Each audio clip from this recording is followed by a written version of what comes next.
ดังที่พวกเขาฮู้กันแล้วว่า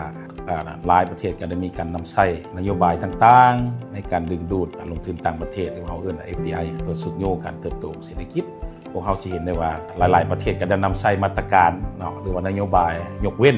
ทางด้านภาษีอากรเพื่อว่าเป็นการดึงดูดเนาะให้นักลงทุนเข้ามาสู่การดำเนินการธุรกิจในประเทศดังกล่าวครับ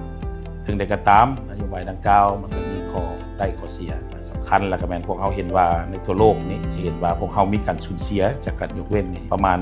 4% ของ GDP ใน GDP ของโลกฉะนั้นอันนี้ก็คือว่าเป็นอันนึงที่พวกเขาต้องนำมาเบิ่งว่านโยบายที่พวกเขาให้ทางด้านการยกเว้นด้านภาษีอากรมันจะมีอันใดที่สามารถสุขโยเศรษฐกิจอันใดที่จะมีการสูญเสียในภาครัฐบาลฉะนั้นพวกเขาต้องได้มีเครื่องมือในการติดตามและประเมินในตัวจริงถ้าว่าถึงสำหรับสปป.ลาวของพวกเขาการนำใช้เครื่องมือในการติดตามในการสร้างหลักฐานด้านนโยบายโดยเฉพาะในการสร้างบทรายงาน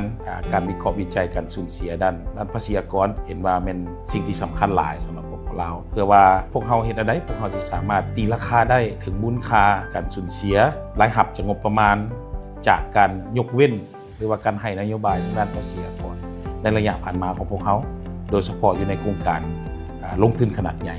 ลงการสัมปทานขนาดใหญ่ในส่วนของเราสิ่งดังกล่าวนี้พวกเขาก็สามารถสอบรู้ได้ว่านโยบายในต้นหน้าของพวกเขาโดยเฉพาะนโยบายส่งเสริมการลงทุนการสร้างเหตุเวียงงานทำการส่งเสริมการขยายตัวเศรษฐกิจในต้นหน้าเขาจะมีนโยบายอันใดตื้มเพื่อจะสุกยู่ให้มันมีประสิทธิผลทางด้านเศรษฐกิจ